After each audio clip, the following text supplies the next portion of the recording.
Good evening or good morning, wherever you are in the world. I'm Regina Yao, and I'm the founder and president of the Pixel Project. And I'm moderating the first Giving the Devil His Due audiobook panel in a series of live stream panel sessions with audiobook narrators, authors, producers, and editors held as part of the launch of the audiobook edition of our charity anthology, Giving the Devil His Due. This panel is also part of the Pixel Project's activities for Domestic Violence Awareness Month 2022, which has just kicked off today on the 1st of October 2022. This charity anthology is part of our Read for Pixels program, through which we work with award-winning best-selling authors to raise awareness and funds for our work to end violence against women and girls. It was initially launched in paperback and ebook editions from our publishing partner, Running Wild Press, on 1st September 2021. Now, just over a year later, we are absolutely thrilled to release the audiobook edition, which was produced in partnership with Voiceworks Audio and many of the finest audiobook narrators in the business. So today's YouTube session is also our 12th Read for Pixels live stream panel session. The Pixel Project created these panel sessions to be an accessible resource for writers interested in approaching themes such as misogyny, sexism, gender, and violence against women with depth, empathy, and accuracy in their stories. And what better topic for our first audiobook panel session series than From Page to Performance, Breaking the Silence Around Domestic Violence Through Storytelling Audiobooks. Now, here to participate in the discussion are three award-winning professionals. I'm not going to say authors because each person in this panel is a professional in their own right. So let's begin. So Kelley Armstrong, who is right at the bottom caddy corner for me, has been telling stories since she could write. Her earliest written efforts were disastrous. If asked for a story about girls and dolls, hers would invariably feature undead girls and evil dolls, much to her teacher's dismay. Today, she continues to spin tales of ghosts and demons and werewolves while safely locked away in her basement writing dungeon.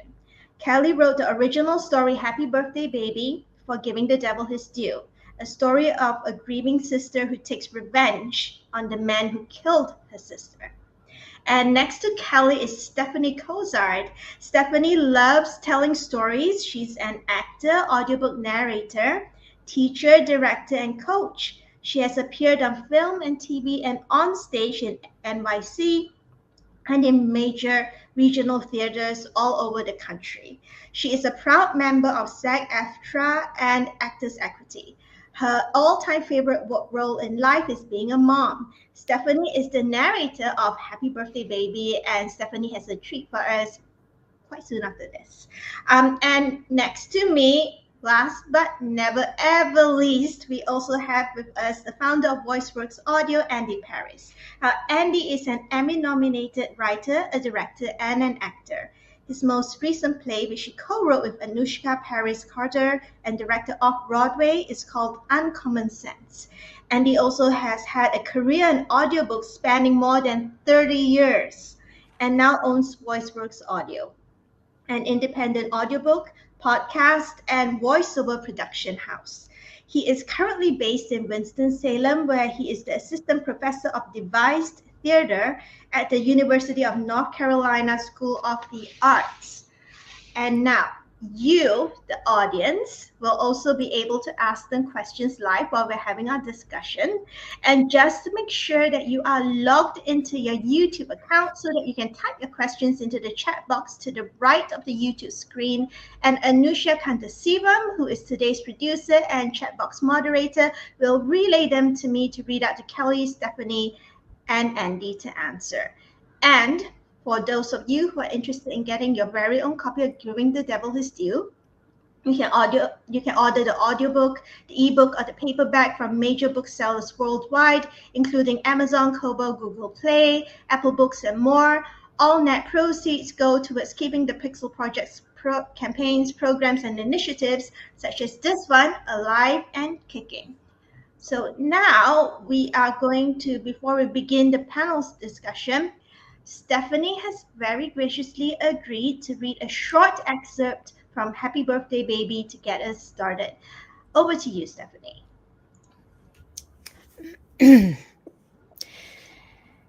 Happy Birthday Baby by Kelley Armstrong.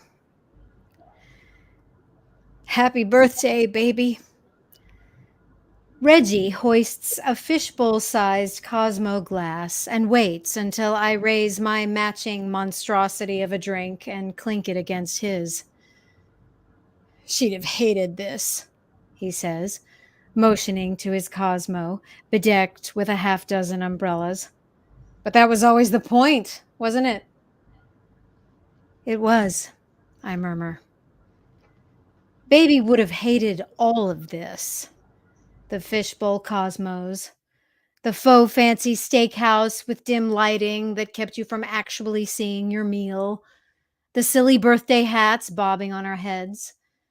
But as Reggie says, that had always been the point. Birthdays were about embarrassing my little sister, and she'd loved it.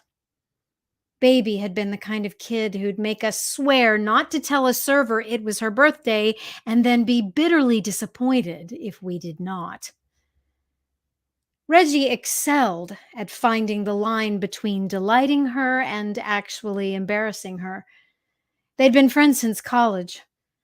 For her 27th birthday, he'd hired a Dirty Dancing impersonator to sweep her off her feet, quite literally. As an assistant professor, she'd been in the middle of giving a lecture at the time. She'd sworn she'd never forgive him, but she had glowed like she had the first time we saw Dirty Dancing together, when she decided she would henceforth be known as Baby, not Babette. The next year, it had been my turn to surprise her, and I'd vowed to outdo Reggie. I never got the chance. My sister spent her 28th birthday in a coffin. When the date rolled around, Reggie and I had sat in these exact chairs, drinking silly Cosmos and wearing silly hats and sobbing onto our untouched meals. With each passing year, we've cried a little less, laughed a little more. Now, for Baby's 30th, there hadn't been any tears yet. No laughter either. I'm not in the mood. Reggie senses that and stays quiet. She would have hated this indeed. We were supposed to have a party tonight, Reggie says as he takes a long swig of his drink. She promised that for her 30th, I could throw her a surprise party. I nod. I should make a joke about my sister not understanding the concept of surprise parties. I should talk about the party my parents threw for her 16th birthday, or the drunken debauch I arranged for her 21st. Dip into the shadow of memory. Conjure my sister to life. I owe her that much. Before I can, Reggie says, "Have you heard anything from the police?" I stiffen, and he makes a face. Sorry, Lizette. I know you would tell me. I just keep hoping. He smacks his glass down, pink liquid sloshing. How the fuck did he get away with it? I don't answer. I don't need to. I can predict his next words well enough to recite them. I'd written the original script, after all. The drunken rants in those first few months, when I'd call up Reggie and demand to know how my sister's husband got away with murder. As if being a social worker meant Reggie was responsible for the system that let Leo kill her. Now Reggie makes the alcohol and frustration-laced soliloquy his own, and I can tune it out. I remember the first time Baby admitted that Leo was hitting her. Until then, she'd insisted the danger signs existed only in my head. If I said he seemed controlling, I was overreacting. If I questioned her eye makeup, she was just tired. She laughed off my concerns. Typical overprotective big sister. Then she stopped laughing and started withdrawing. And I stopped asking because that was the only way I could stay in her life. I needed to be there for her when she was ready to admit it. She told Reggie first. Did that sting? A little. But he is a social worker. He knew how to handle it, gently working on baby until she was ready to leave Leo. When the call for help came, it was my number she dialed. That middle of the night cry for rescue that only her big sister could answer. I got her out, and I still didn't save her. Couldn't save her. And I'll never forgive myself for that. I make it through dinner as best I can.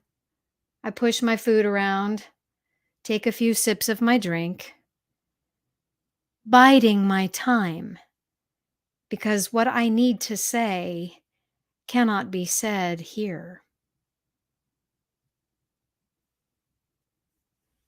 Thank you so much, Stephanie. That was a wonderful reading. And everyone who's just joined us, welcome to our panel session today. Stephanie has just read the opening segment from Kelley Armstrong's Happy Birthday Baby, which is one of the stories from Giving the Devil His Due, our charity anthology. Now let's begin the discussion. I'll give a little intro for everyone to give context to what we're going to discuss. So audiobooks as a book format can be traced back to as far as 1932, when it was first conceived to help visually impaired people access and enjoy great storytelling. In the 21st century, audiobooks have transcended this niche to take the publishing industry by storm as the fastest growing billion-dollar segment of the book market, thanks to the many ways that people can now enjoy audiobooks, from CDs to digital downloads. More than that, audiobooks are preferred by many book lovers because a good audiobook narrator imbues the storytelling with added dynamism, emotion, and energy.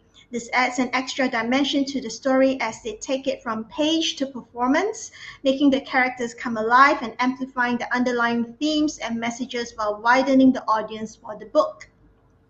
Today's panel session will be discussing how audiobooks and audiobook narrators can break the silence around domestic violence and other forms of violence against women by amplifying the impact of speculative fiction that tackles this issue. So the Pixel Project created Giving the Devil His Due to harness the power of speculative fiction, which is fantasy, science fiction, and horror, and storytelling to counteract many toxic narratives about violence against women in pop culture. So each story in the book, including Kelley's domestic violence story, Happy Birthday Baby, confronts the issue of violence against women head-on and invites readers to imagine a world where violent, misogynistic men get their comeuppance for abusing women and girls, Twilight Zone style. We initially began with just the ebook and paperback editions. However, thanks to a mutual friend, a shout out for Rich Samelin here, we were introduced to Voiceworks Audio, Andy Paris, and here we are launching the audiobook on the first day of Domestic Violence Awareness Month. Now, let's begin with Kelley. Kelley, thank you so much for writing Happy Birthday Baby for the anthology. What are your thoughts about having an audiobook edition of the anthology, including Stephanie's reading of Happy Birthday Baby? I am as an audiobook reader, I'm absolutely thrilled to have it in audiobook. I mean, everything needs to be in all formats, and audiobook is so important there. And Stephanie did such a great job of my story. When I get auditions for audiobooks, what I'm listening for more than the tone of the voice is how they say the set. Does it sound the way it sounds in my head? And I know that can be tricky, and Stephanie nailed it, so I was thrilled. And Stephanie, thank you for donating your time and talent to recording Kelley's story for the audiobook. When you first contacted us after accepting our invitation to join the audiobook for Giving the Devil His Due, you told us that reading Kelley's story was cathartic. How did that influence your narration of Happy Birthday Baby?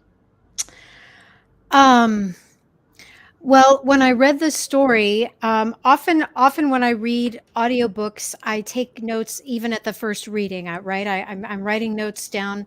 I'm keeping track of all the characters.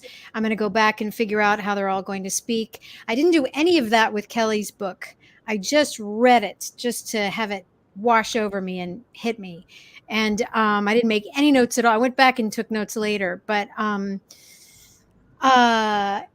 felt that when you think about the word cathartic, about catharsis, right? Going back to the Greeks, why do we go to the theater? Why do we listen to stories? Why are stories essential? We're having a genuine experience, right? Where catharsis can mean like a purging. We're actually having an experience without having to have the literal physical experience. And I think I also revealed for myself, as someone who has as a quote unquote survivor of violence against women, as I think probably most women I know have had some experience like that. I don't want to give away what happens in Kelley's story, but the ending is quite dramatic and really satisfying on a deep gut level. It's incredibly powering as a woman to feel to see any woman get her agency back, whatever that is, whether that's bodily autonomy, however you want to put it. There's something about the story's very empowering, and I felt like kind of pumping my fist in the air at the end of the story. There's violence in the story. Now that doesn't mean catharsis. You can enjoy the play Medea and find it cathartic, and that doesn't mean you're going to go murder your children or something, right? So it's not that there's necessarily condoning violence as a solution to a problem, but there is an experience that we get when we experience a story that is literally physical. And when I read Kelley's story, I felt like, yeah. And so then my next thought was, oh, okay, how can the listener have that experience with me being very careful not to let it be personal? Because I think a lot of women who have experienced some type of gender-based violence, harassment, whatever it is, I hate to use the word victim. And as I've gotten interested in Pixel Project since reading this book, I think it's all really about just empowerment, that as women walking around on the earth, we sometimes have experiences that remove our power as human beings just based on our gender. And so for me, the catharsis was about just replacing maybe a little piece of myself, as great stories do. When you have a catharsis, you're regaining a bit of your own humanity, and I think that's true for men and women. Yeah, I think catharsis is what we're really going for. I can see a show and be amused or entertained, but when you get a catharsis, you've had a real transforming experience. And I'm always grateful for those experiences, whether they come from the theater or film or TV or in a book. And a book is especially personal, and an audiobook is right in your ear and needs to be very personal. And yeah, so I felt that Kelley's story in particular, and the way it ends, had a really cool punch to it that was a definite catharsis for me, and hopefully will be for other people. Yeah, someone from the audience obviously read the book, and she's dropped a comment here. It was a shocking yet believable twist. Yeah, right? Yeah. Sure. And I think, the shock comes for me. There's no judgment. I didn't feel any judgment on the main character for what she does at the end. That's not what the point is. The point is the catharsis. The point is the empowerment. It's not about judging the action someone takes. That's for that's for something else. If the point is that we're focusing on violence against women, then we're focusing on women having power, women regaining the power that they had at birth. That little that some stuff happened along the way to drain their power, or drain their sense of power, rob them of their power. So I think a good story like this gives something back. Okay, so Andy, our thanks to Voiceworks Audio for producing such a pitch perfect audiobook of our anthology. As an audiobook producer and also professional narrator with over 3 decades in the audiobook business, why did you decide that our anthology is something that Voiceworks Audio could take on, despite knowing the fact that the issue of violence against women is a difficult one? Andy, you need to unmute yourself. I am in audio, so thank you first of all for having me on this panel. I'm honored to be here. When I heard about the Pixel Project through our engineer Rich Semelin, whose son is associated with the Pixel Project, I was immediately taken by the work that the Pixel Project does. And then when I started to crack the book and I saw the storytelling that was there and all the amazing writing that was there, it was sort of a no-brainer for us. We love good writing and we love storytelling. And the fact that this was possibly going to help people was really all that we needed to know. To be involved in this really, really special project. So, and your hint that sort of it's a tough subject to crack is certainly not going to scare us away. We're into asking tough questions, and myself as someone who.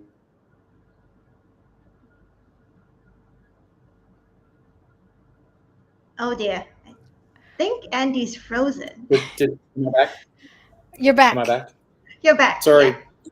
Yeah. I was just saying I was unimportant, but I was just saying that throughout my career as a theater artist and also in doing any books, I'm not going to shy away from anything that's difficult to talk about. That's the kind of stories that need to be told, and so we welcome that very much. Yeah. So, speaking about things that are difficult to talk about, the issue of violence against women has historically been seen as taboo for public discussion, with a constant underlying threat of severe backlash. And we've seen this in the Me Too movement. Anyone who steps forward gets, the backlash is so severe. And so this is what many advocates and activists are referring to when they talk about the wall of silence around the violence, and why survivors of domestic violence and other forms of gender-based violence are still very reluctant to share their stories. So this is a question for everyone. How can audiobooks help with breaking this wall of silence, which seems to remain stubbornly in place in many countries and cultures? Let's start with Kelley. Unmute first. Yeah, and especially if you're talking audiobooks, you can bring it to a different audience, an audience that a book may not reach, and also you can bring it in a different way, in a different medium that might be easier sometimes for people to deal with, whether it's television, whether it's audiobook, whether it's books. Everybody, when they're dealing with something traumatic, they may find that it's a bit too much to be reading it, and listening to it might be easier for them. And so any way that we can get this out there helps. So getting it to people in the format that they are best able to to deal with it is important. And Stephanie, what do you think? Totally agree. I think it's important to normalize the discussion. Also to look at the origins of why, well, and like starting with our children, right? Starting with I have a 10-year-old daughter. Starting with conversations about consent, and with our sons, I have friends who have little boys, talking about. It's an important conversation to begin with children, right? So as adults, the story that I read, Happy Birthday Baby, would not be an appropriate story for my 10-year-old daughter, but eventually it is. And it's still, there's a place to start talking about consent, because when I was a child, we had none of these discussions. No one told me that I should be wary of being alone with a man or a boy or a teenager. It wasn't really not that it wasn't the fault of my parents. It was just not something that was discussed. It was a taboo topic. So I think we have to find ways to normalize discussions about about traumatic events or the potential for traumatic events, and then focus on why these kinds of things occur. What's the deal with the violence against women, which seems to come from a source of when it's coming from men, it comes from some source of terrible pain. We have to look into all of that. So, and audiobooks, I think, just like Kelley said, can be a great way to, when you hear someone talking, that can be another way to just get it out there. I think we shouldn't be afraid to discuss the stuff that's real in being human. And there's a lot of trauma, and violence against women is a thing that occurs on a daily basis. And I think it's really important to talk about it without fear, because that just helps empower all of us, men and women alike. And Andy, what do you think?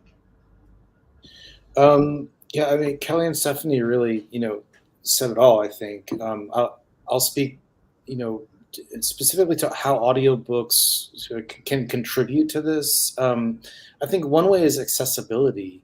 And, Kelley kind of hit on this a little bit about, putting it in the form that people, consume storytelling.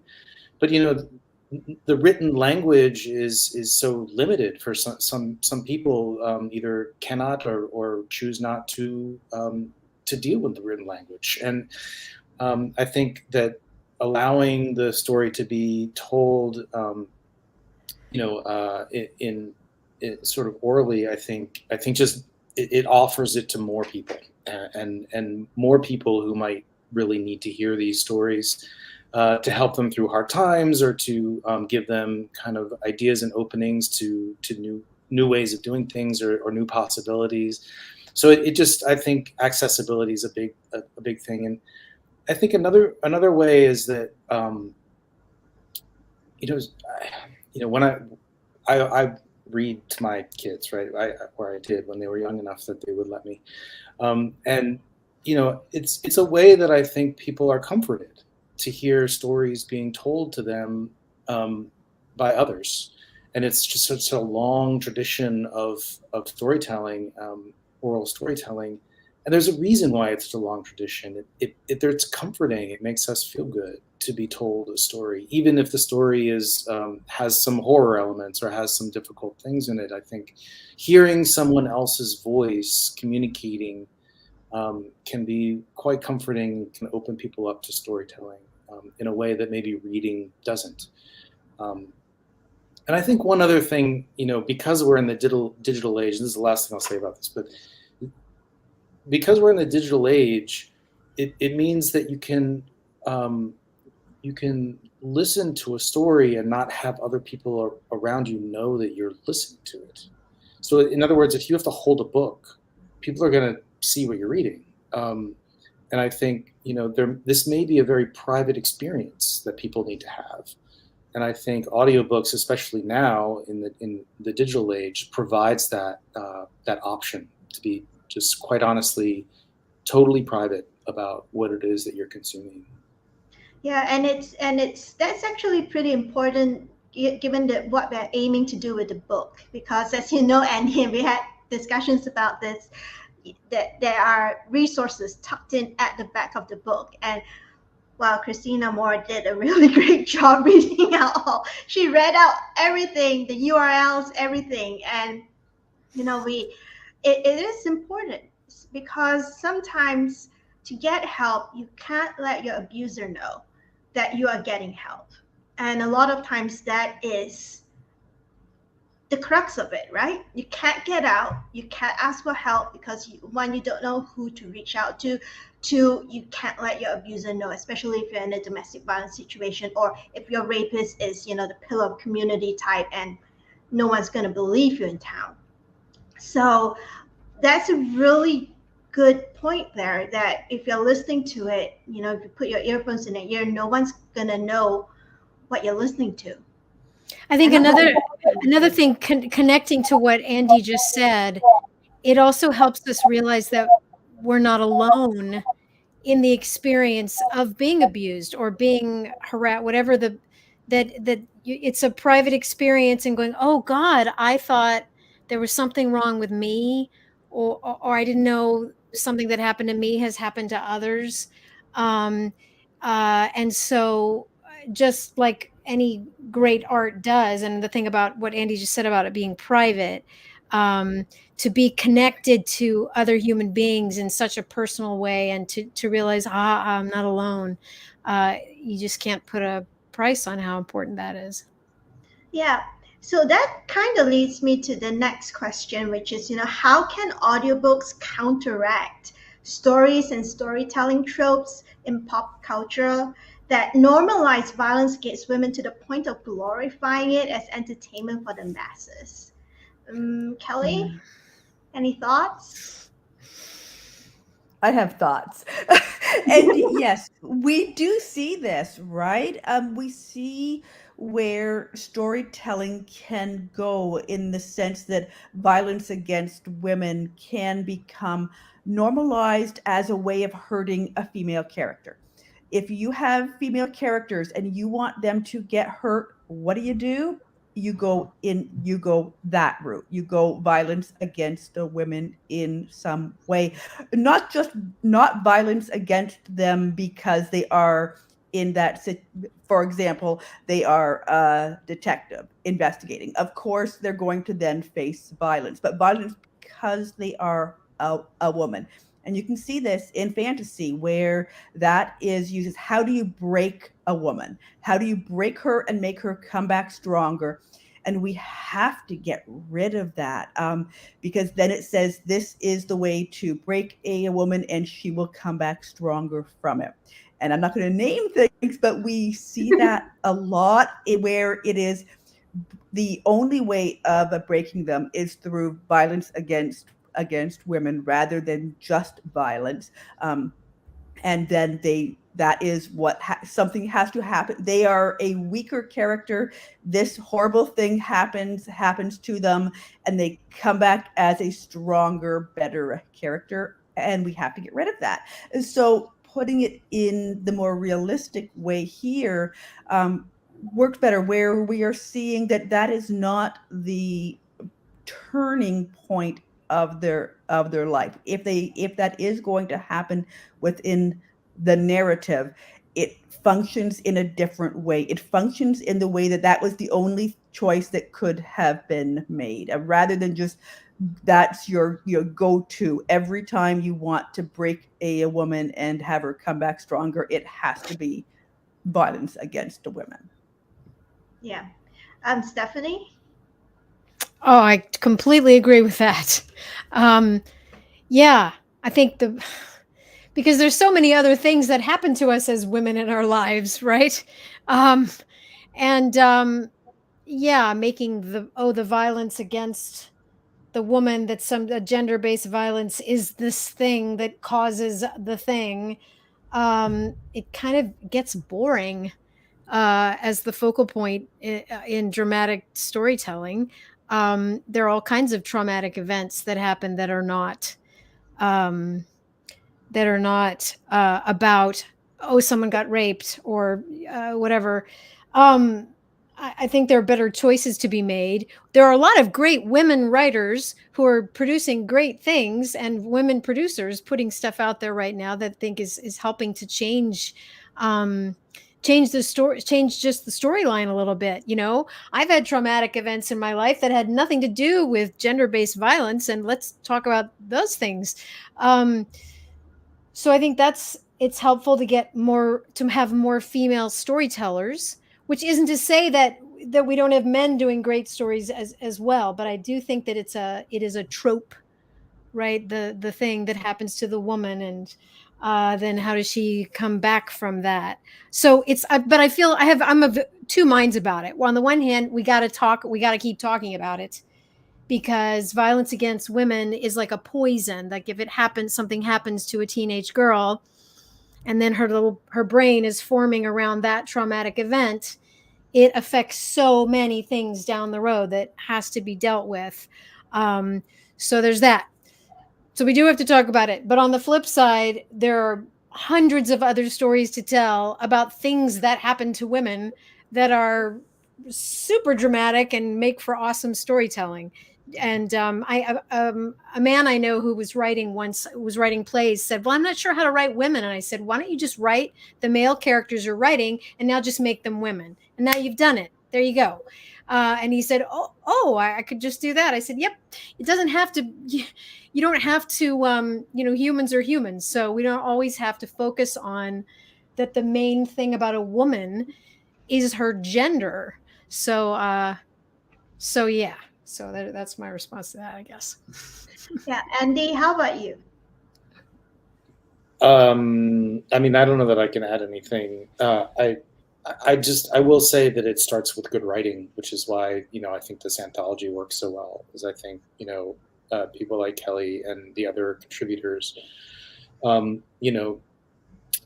did a really fantastic job. And I think in terms of, I guess in general, it really starts with writers making three-dimensional characters, and putting effort into research if they need to. And I'm speaking particularly the male writers out there.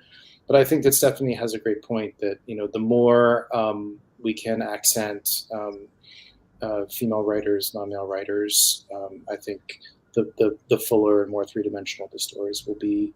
Not that the male contributors to Giving the Devil His Due didn't do a great job too. So, storytelling via different formats and channels is a major tool used by women's human rights defenders to help push for cultural change. And in some ways, today's audiobooks can be said to, just to go back to what you were saying earlier, Andy, to be oral storytelling for the digital age. And the difference is that instead of telling stories to a small group of listeners who are physically in front of them, like Charles Dickens, when, he was, we all know this, right? When he was writing his stories as serials, and most of the people at the time couldn't read. I think they were all illiterate, so there were people who actually made their living sitting there and reading out the stories to people. So audiobook narrators bring stories from print to life through their voices to produce recordings for a global audience. So that's a really far cry from, someone reading out Charles Dickens stories in front of a fire to maybe 10 people, to, someone like Stephanie who goes into Andy's recording studio, records the story, and it gets released into the digital world, and someone in India might be listening to it right now, to Happy Birthday Baby right now. And this is a question for Andy and Stephanie. So how can today's audiobook narrators, some of whom have huge fan bases, help advance efforts to address and end violence against women? Stephanie. Wow. With huge fan bases. Well, I don't think I personally have a huge fan base. I only have about 50 or so books under my belt at this point. I'd love to have a huge fan base. Maybe the answer to that, Andy might have a better answer to that, but I think maybe in terms of when you're allowed the choice of project, most often I'm assigned books that someone says, hey, this is great for your voice. I'd like for you to record this. Great. But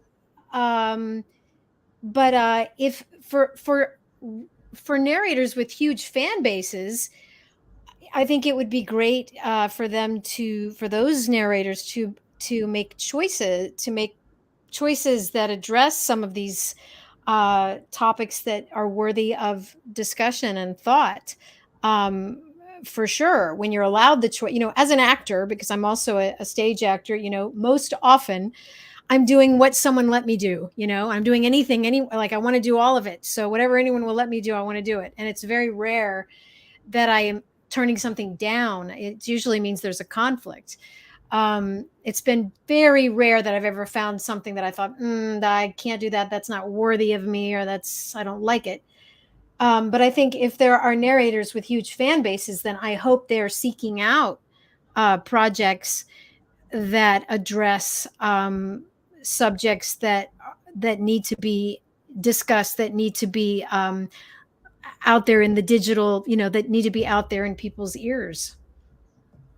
Andy? Yeah, it's a good question.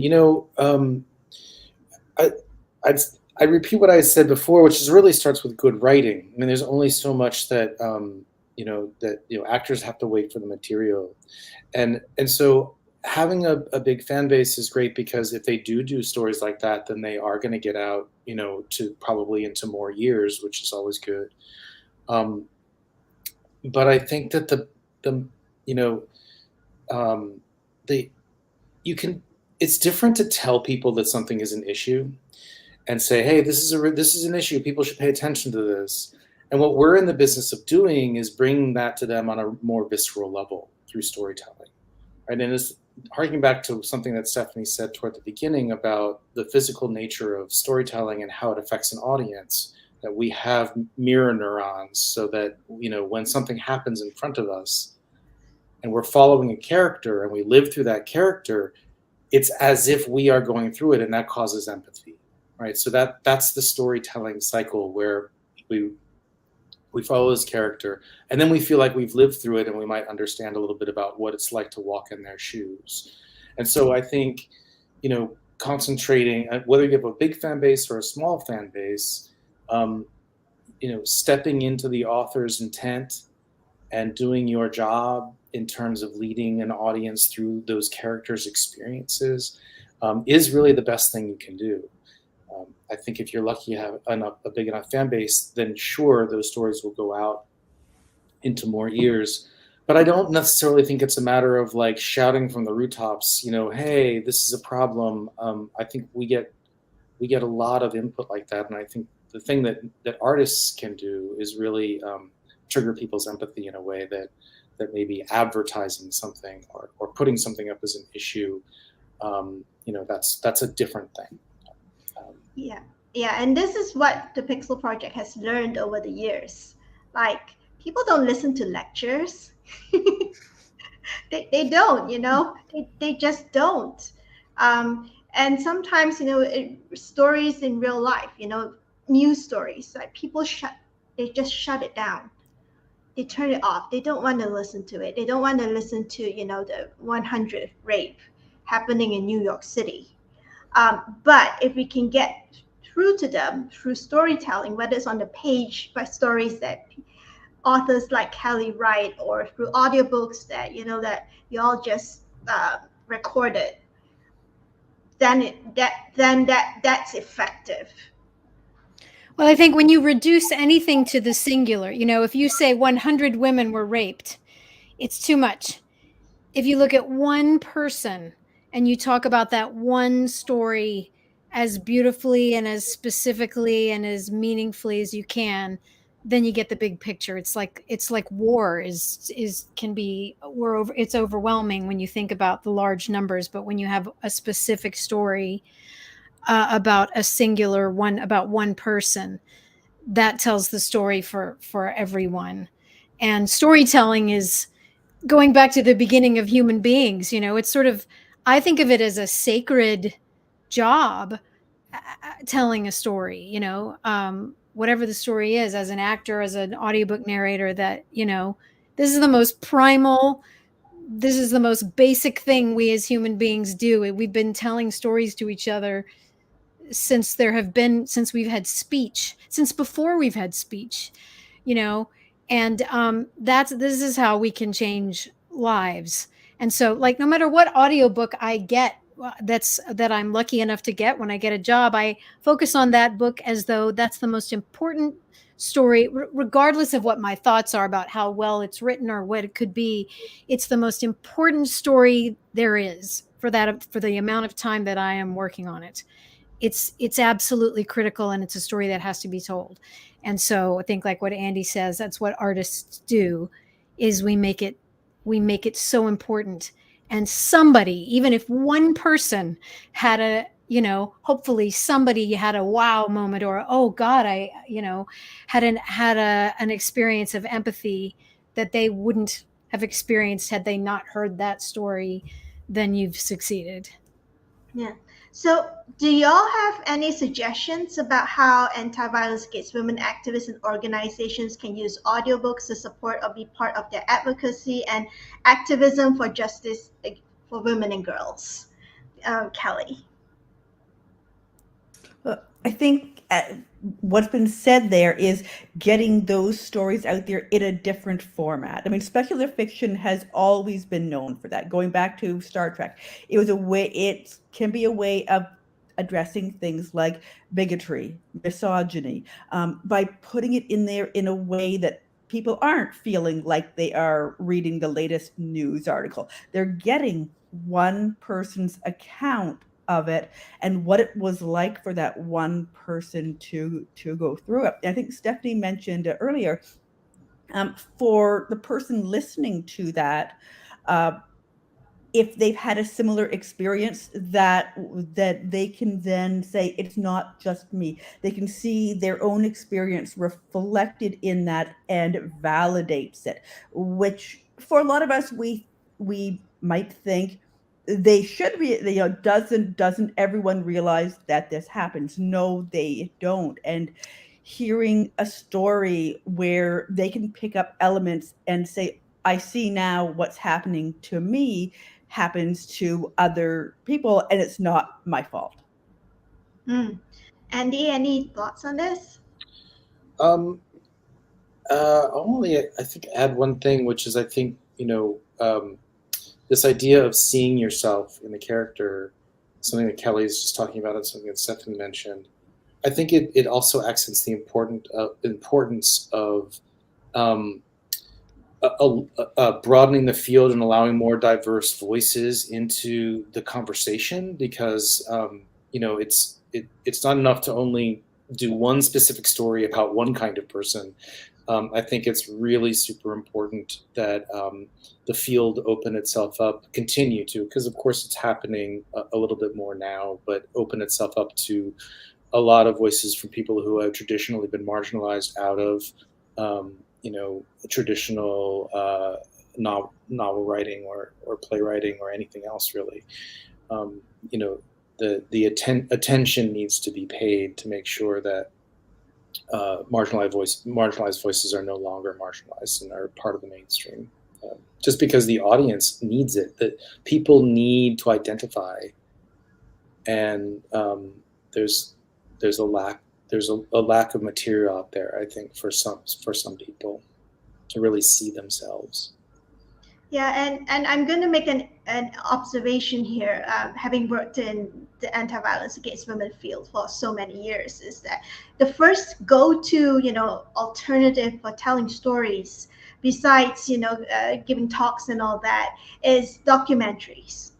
So we're documentary films, but when we, even when we were doing Giving the Devil His Due as a print edition, and Richard's son Joe Samuelin, he runs his own organization, Getting Men to Help Stop Violence Against Women. He was the one who suggested, because Rich works with Voiceworks audio, that we get it recorded as an audiobook.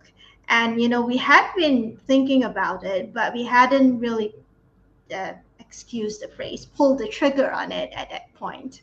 And, and then we realized that, hey, wait a minute, are we the only ones doing an audiobook? The only anti-violence against women organization doing an audiobook? Because everyone else seems to be going for the documentary format. We, because the audiobook is just being released this month, we don't know what the impact's going to be yet. So this is sort of an interesting experiment in seeing whether, how far this will go. But I think, based on the popularity of audiobooks, I think it's going to go quite far. And I think we're going to reach a lot more people than we originally hoped to reach, because this is why we've done the book, right? Why we've all done the book in its various formats, to try and reach as many people as possible, to help as many people as possible. So we're just going to see what happens. Oh, Andy, you were going to say something? You reminded me, I just wanted to just kind of take a moment to thank all of the writers who contributed and all of the narrators who contributed their time to this project, because I think in the arts, it's easy to assume that someone should do something for free, because usually people who are in art, they say, oh, well, they love to do it, so they'll do it for nothing. And I think it's really important in our society to recognize the job that artists do and how much they serve the public, and creating all these experiences for people is worth something, is worth just as much as a banker gets paid. An artist should get paid, but these people donated their time because they believed in doing this. And I just want to acknowledge that in a world where artists really shouldn't be giving away a lot, this was a really good reason to do it, and they all really came up big. So I just wanted to thank everybody for doing that. Yeah, we've you've given us everyone's contact details, and I contacted everyone to say thank you on the Pixel Project's behalf. And there's amazing answers that came back from all the audiobook narrators.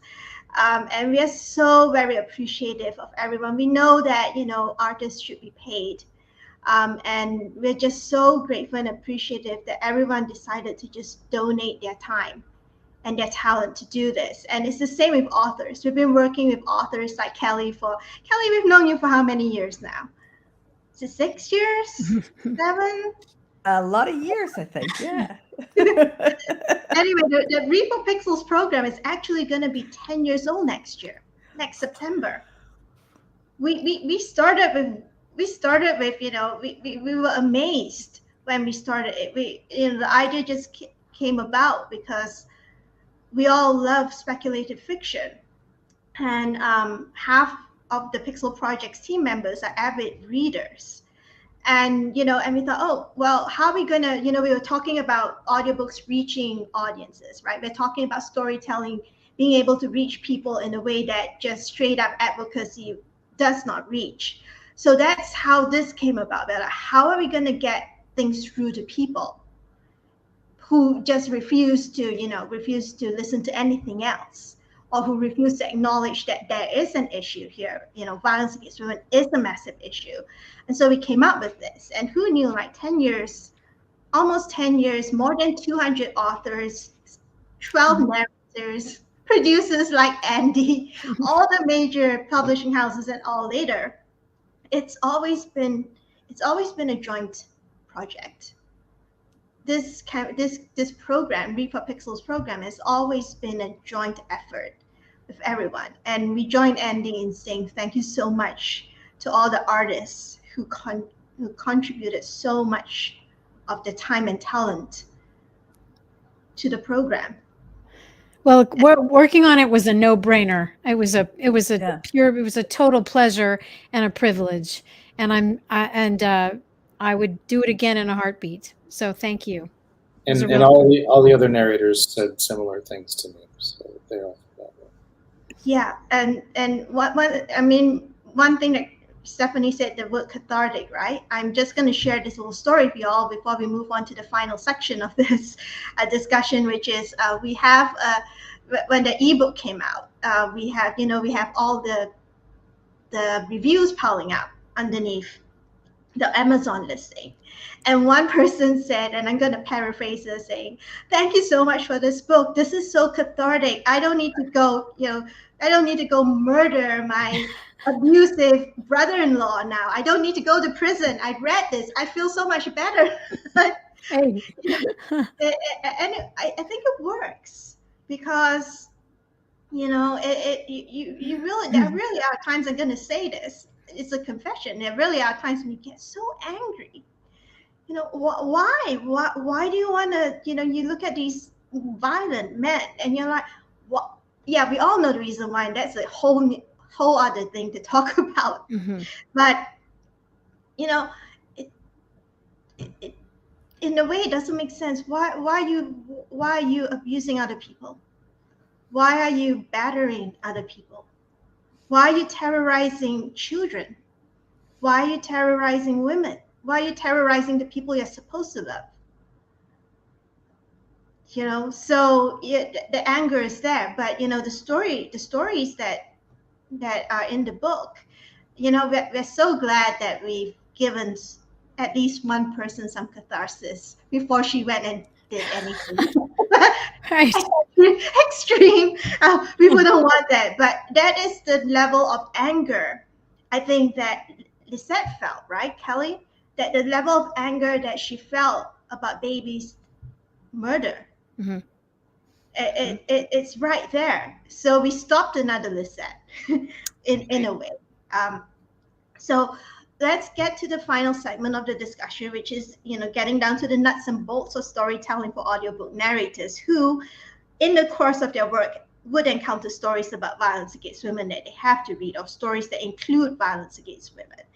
So here's a question for Kelley and Stephanie. So how can authors and audiobook narrators work together on stories that challenge sexism, misogyny, and violence against women? I mean, given that Andy and Stephanie had mentioned that, they only have the material that they get to work with, well, how do you think this could change?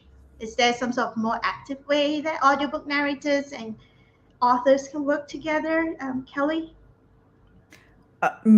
In my experience, there's not a lot of communication there. And I'm never really sure quite why. Audiobook narrators, I would be more than happy if they had your questions on what was going on in this character's head to, while this, or something that was unclear on how to do it. I would personally be more than happy to answer those, but it tends to be very much I write the story, somebody narrates it, and yeah, there's no, all I ever get asked are how to pronounce words. Right. I've had and that comes from the producer. From the does not producer. come from yeah. I've had one interesting experience with an author who's written a series of books, and it's been a producer, not with Voiceworks, and she always at first I was frustrated and then I changed my mind, but she liked to be present at all the recording sessions via Zoom. And at first I was nervous because I thought, I hope she likes me and she's going to hear me mess up and she's going to hear. And then it actually has become, I'm on her fifth book now in this long series. And we've developed an interesting relationship. And sometimes she'll throw in a little direction and say, hey, but remember that guy? I feel like his voice was a little more like this. And I go, oh, yeah, that's right. And it's turned out to be kind of a special, unique situation. And but my first reaction to that, I have to say, my first reaction was, I don't know if I want the author there. I'm going to be embarrassed. What if she doesn't like anything I'm doing, or if she keeps interrupting me or something? But it's turned out to be kind of a beautiful thing. And so because of that, I wouldn't be opposed to having more of a relationship with authors, but we don't really get that. That's certainly not the norm from what I've experienced. There have been times that I've wanted to reach out. Maybe I've had a little question where I thought, ooh, I just have a little character question, and I wasn't really sure if it was appropriate. So I don't know. Andy can probably speak to that better than I can, because he's so much more experienced than I am reading Yeah, I was books. gonna say, Andy, any thoughts? In terms of collaboration, I think it would have to, I think that usually it would have to be initiated, I think, mutually.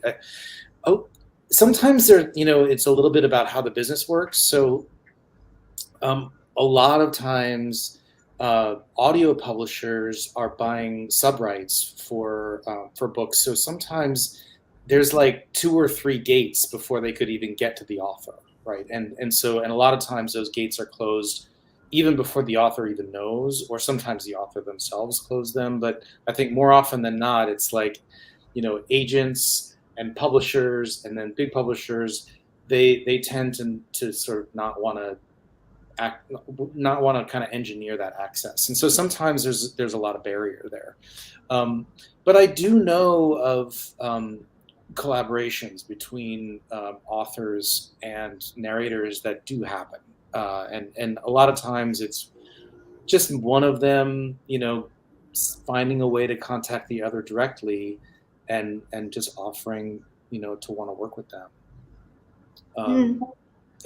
But it sometimes takes some effort, and I think a lot of times it's, I think from the actor's standpoint, they feel like they're not maybe supposed to talk to the author, and so I think in some ways it's more effective for the author to go ahead and offer, because I think that that kind of crosses all those thresholds that I was talking about before that often come up between the two things. So that might be part of it. Yeah, that was the nice thing about working directly with you on the audiobook. So we can actually have direct conversations about things like this. Yes, we didn't have any of those. Yeah. Yeah. Mm-hmm. Yeah. Okay. So Andy and Stephanie, can you share some suggestions for audiobook narrators who are portraying female characters who have experienced rape or domestic violence or any form of gender-based violence without reducing them to the sum of their trauma? Stephanie, any thoughts? Oh, well, I mean, I think that's just, nobody wants to play a victim, and nobody likes reducing them to the sum of their trauma. I mean, I think that just comes down to just being a good actor. And if a character is recounting the trauma, I guess it's getting creative, right? So let's say I were playing a character who's recounting a rape or something. All the emotion might not be there at all, right? It may be very matter of fact. It may not be possible to, when in doubt, do less, I think, for audiobooks is one thing I've learned. You don't want a whole lot of emotional histrionics. I guess it's really ultimately just about good acting. So a woman's been through a traumatic event and she's going to talk about it in a story. I guess what I would keep in mind would always just be the inherent dignity of being a human being. And maybe it's the level of where she is in her trauma. And maybe I don't know. It's about being true. It's about good acting. It's about being true to what's actually happened and what would be realistic in the moment.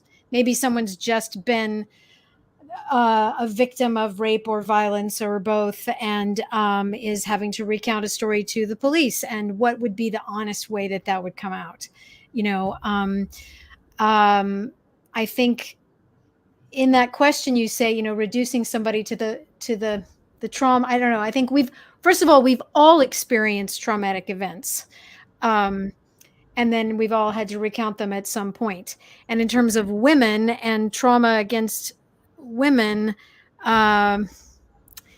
it's really just about what's the best acting choices. And sometimes the best thing to do is the least And sometimes that's the most powerful for the listener too. Maybe you're recounting something absolutely horrific, and what works best for the listener is you are not coloring it with much at all, and it's a gut punch to the listener because you're not giving it a lot of emotional, I don't know, I'm not coming up with the right word, but it really just comes down to good acting, and that I think no matter what anyone has been through, uh, it's about a person's dignity and humanity, and no matter what's happened to them, that doesn't reduce or my main concern, I think, no matter what happened to any person, would be to maintain that person's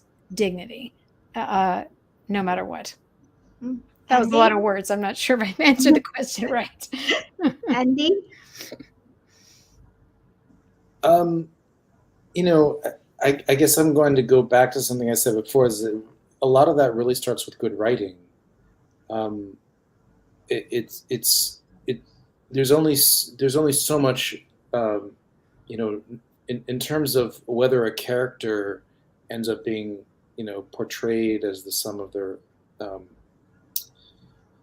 their trauma sometimes depends on how they're written.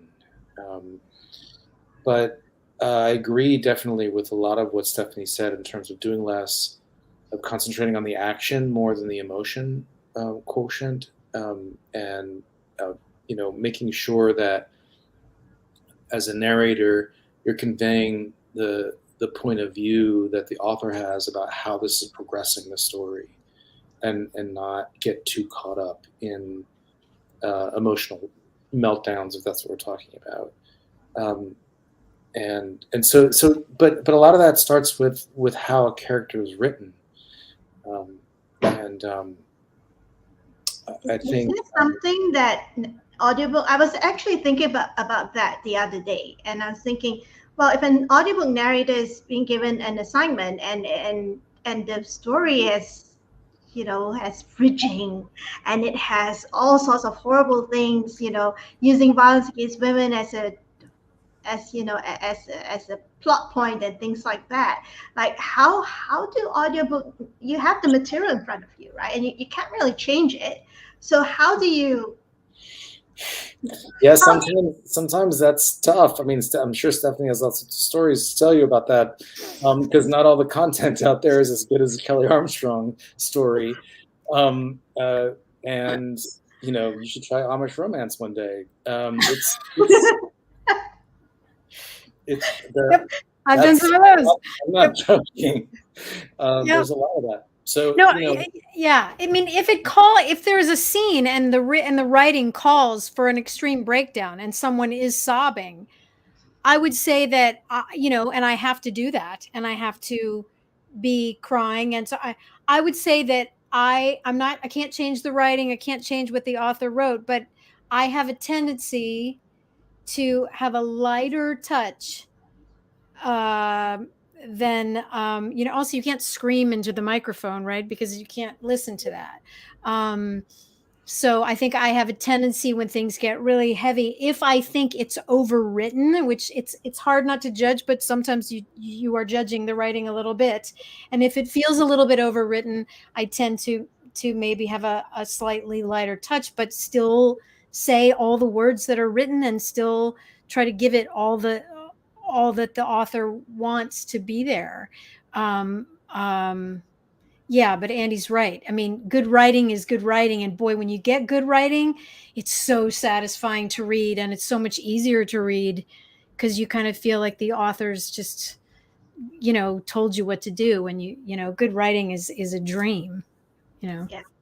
I actually came across a story the other day, and there was a discussion on it. It's about Penn Badgley, and he plays the lead character in You, that really popular Netflix series about this sociopathic, narcissistic, abusive man, and how he messes up the women that he is in romantic relationships with. And he had an interesting approach. Like on screen, he's so horrible, but off screen, he said he felt so horrible being that character that he's actually gone out and started speaking out about toxic masculinity and stop violence against women, and he's been upping his his activism outside of doing the character. I think that's cool. I mean, good for him. That's great. That's great. And also, to go against what he's doing on camera. I mean, well, just getting to read for you, I didn't know anything about the Pixel Project. And I've been looking into it now thinking, oh gosh, I got to read for you. What other things can I do? What other thing, even if it's just sharing your Facebook posts, like also what else can I do to support What a Worthy Organization, which was, I think, in the first email I got from Andy, he said, the subject line said, a worthy project. And then he wrote to me about reading for you. And I think sometimes our work as actors lead us into activism, because I think most actors are, we're trained as like professional, we're trained in empathy. In grad school it was 3 years of me learning about empathy, right? That's what we do. So I think a lot of actors are also activists and want to do whatever they can to address the ills of the world. So that doesn't surprise me about that guy at all. I think that's great. Yeah. So, as a survivor of violence against women, Stephanie, what tips can you share with other audiobook narrators who may find reading stories about violence against women triggering?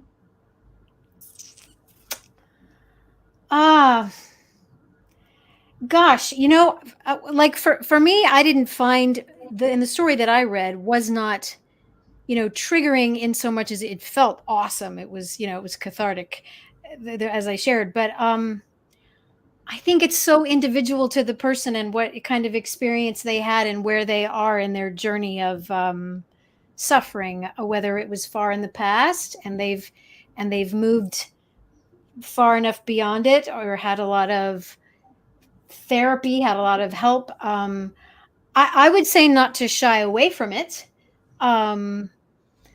Because I think, all the trauma that we have in our lives, we tend to reinvestigate it. And as we get older, we investigate it again, and we find we've come to some other place of healing. And the most important thing is healing others, right? So anything that's harmed us, the best thing we can do with it is help other people. So if there are sexual violent survivors, who are faced with, I have to read a story, is this going to feel bad? It's that's a sensitive subject for someone, but I would think, oh yeah, but what could you use that's happened to you that could help someone else? And what kind of insight might you have that other people don't have? And so if nothing else, I sure hope that throughout my life, the shit that's happened to me can turn out can help other people, so that would be my thought about it. But in terms of things that trigger, if people feel triggered about something, that's so personal. There might be certain things that someone feels that they literally can't do. And so then that's just a very personal, I would certainly respect someone saying, I can't talk about that. I'm not at a place where I can talk about it, or something like that. But, I hope that throughout my life, all the things that have hurt me, I can find a way to use to help other people. Mm-hmm. And Andy, you've been in this business for 30 years. I mean, have you ever seen cases where, an audiobook narrator is narrating a story and then comes across a section where they go, I can't do it. It's triggering for me? Quite honestly, no. I have run across sessions where narrators have been quite moved and had to take a break. But Stephanie makes a point. Like, these are, I tend to work with highly trained, highly experienced actors, and this is their job. They know, so part of the training is knowing your own self well enough to know how to focus that energy back into the work. And so when actors come across things that touch them personally, they've already usually been through the process of training and how to refocus that into something constructive to make sure that they can still move forward in the work. Because we all have things that upset us. And so anytime you're doing a play, you're going to be talking about something that's upsetting at some point if it's a good play. And it's your job to keep the action moving, to move forward, to positively act your way through it. So I haven't really come across that a lot where people just say they can't do it. But because, audiobooks is sort of one of those things where you're doing a film or you're doing a piece of theater, usually there's, at least in theater, there's a lot of rehearsal involved and you kind of get used to what's coming. But audiobooks is as close as you're going to get to a cold read performance. I mean, you read through it once or twice, but in a 5-hour session, you're doing, 80 to 90 pages of material. It's coming at you pretty fast, and you're not rehearsing that for hours at a time. And so things can creep up on you, things you don't expect once you're really down in it and you're going through what those characters are going through. It can come up and surprise you. So people sometimes have had to stop and take a moment. But. Okay. Yeah. So we have come to the final couple questions, which are basically recommendations that we'd like to ask you to make. So, what, science fiction, fantasy, or horror audiobooks would you recommend that audiobook narrators check out as great examples of narrating stories that include violence against women? Kelley.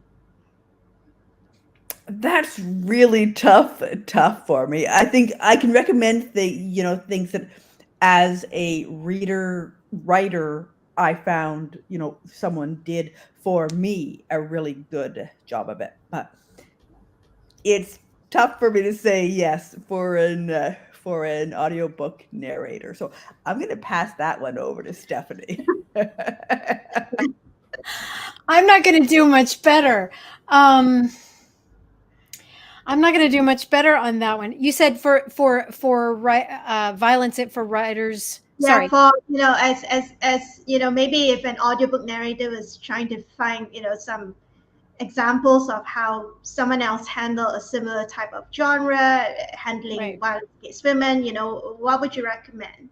Well, I think first of all the women that Andy has put together on this project are top-notch narrators, and we all have worked for Andy, and I have huge respect. One of them I got to share with Christina Moore. I got to share a book with once. Then you mentioned, you mentioned science fiction, didn't you? You said science fiction. There's one of my best friends' name is Mark Boyette, and I'll just give him a plug that he's a brilliant science fiction audiobook narrator. I also know someone named Robert Petkoff, who's also a great narrator. But I think in the genres that I read most of, which tends to be a lot of romance, I tend to look around, I'll kind of look around and find like who's doing that well, what are they doing, what's making it so good. And in terms of violence against women, I don't know a lot of narrators. So I'm not very helpful with this question. Andy, I think so. Kelley and I have just bottomed out on this, and I think Andy's going to have the best answers because he knows so many brilliant narrators, right? You're setting me up. I'm sorry. My answer is listening to Stephanie Cozart do Kelley Armstrong is my answer to what people should be listening to. It is a hard question because I don't know that this, in the way that you're talking, I mean, there's, as Kelley said, unfortunately, the trope is there's a lot of books that deal with, violence against women, but not many that do it well. So, a writer, though, that I look to a lot for a lot of difficult things, and I'm trying to remember, I mean, there certainly was some violence she was dealing with, but I look at Ursula Le Guin as sort of someone who I respect a lot, and who wrote a lot about a lot of difficult things in a way that I think was really constructive. And so, who read her? Who narrated her books? Must have several narrators. A lot of people have narrated her books. Yeah, a lot of people. Do you have a favorite narrator of her books, since there's so many? A favorite narrator? Yeah, well, favorite narrator who narrated her. I mean, out of all the narrators who narrated her stories, which one? Gosh, I don't know. I mean, it really, because it depends on the book. Like, I mean, all of them were chosen for that particular book because they were the best one for that book, and so I don't think politically it's not a good idea to play favorites, but they really do all do a good job. I mean,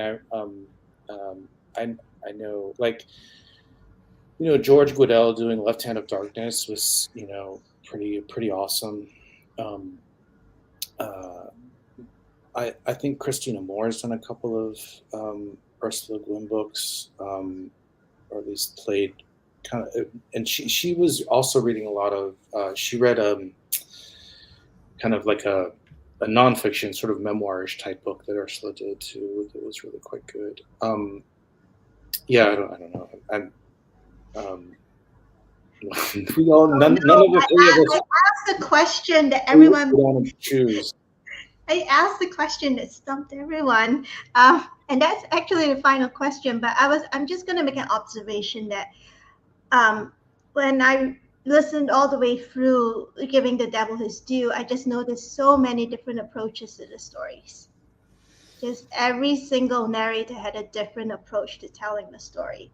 It might not have been an approach that a reader might have thought a narrator would take, but they are all extraordinarily effective. Really effective.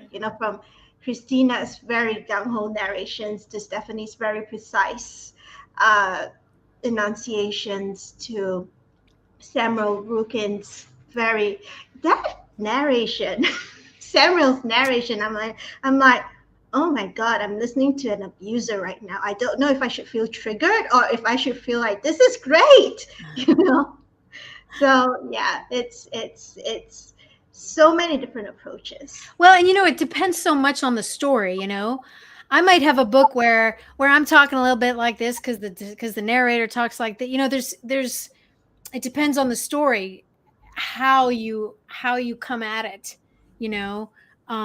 and for me with Kelley, it felt like there was an impending event, and I felt it when I started reading it. I thought, oh, something is coming, and which was so exciting.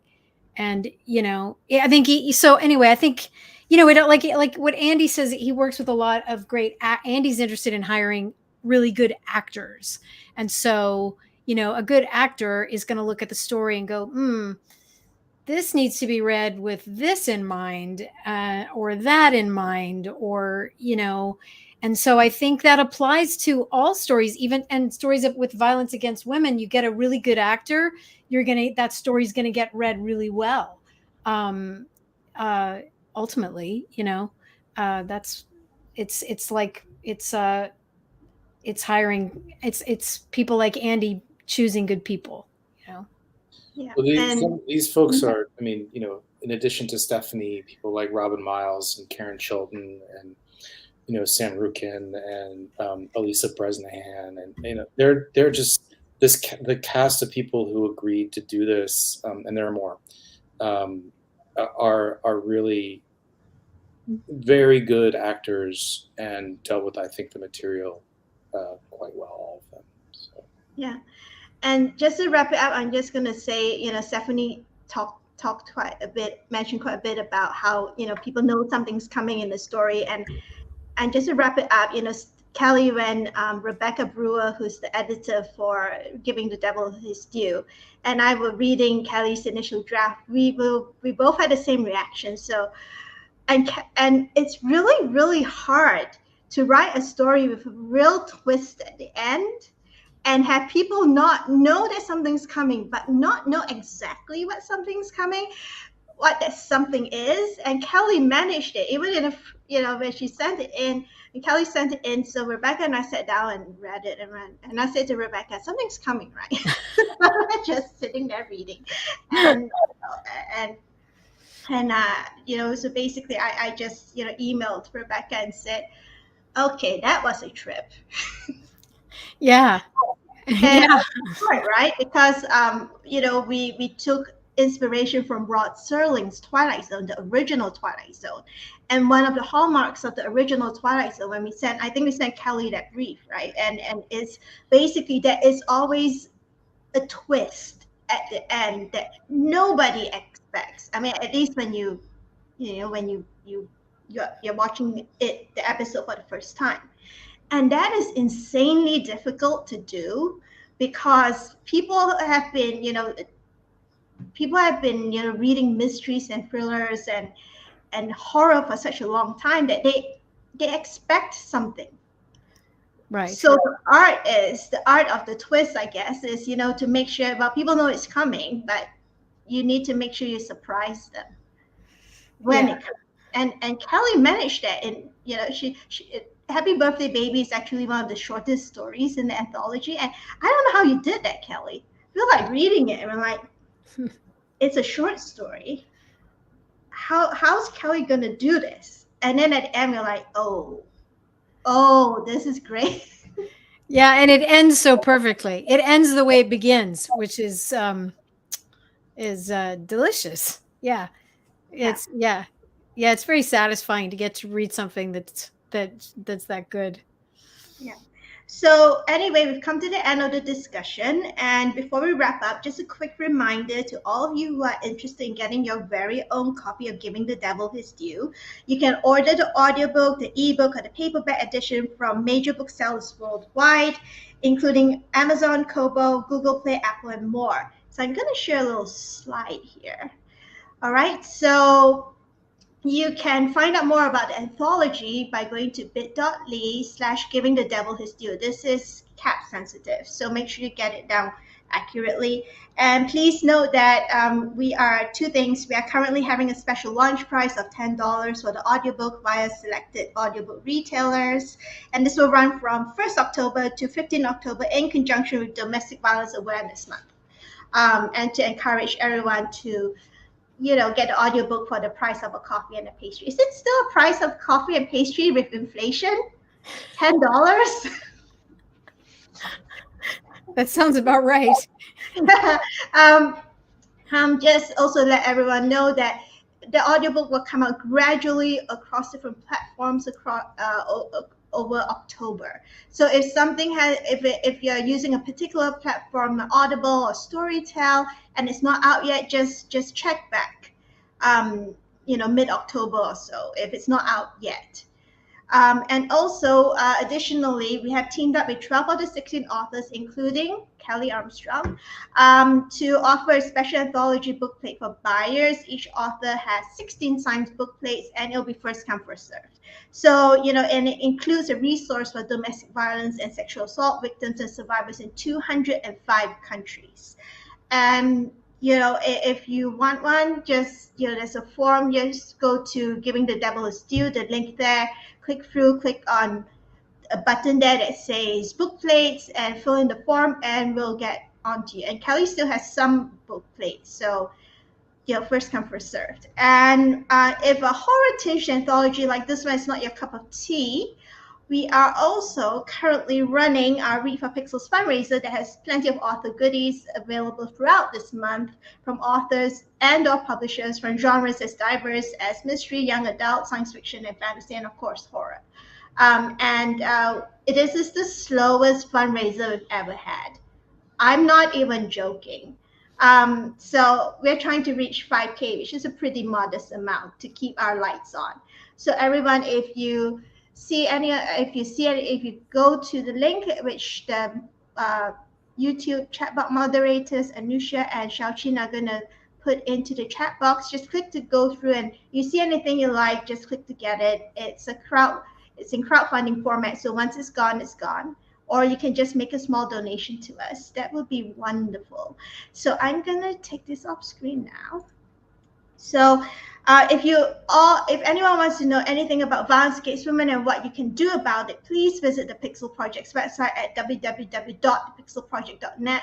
We have plenty of primers. If you're not sure what violence against women is, we have plenty of primers. We actually have like one-page primers on almost every type of violence against women. We're still adding more.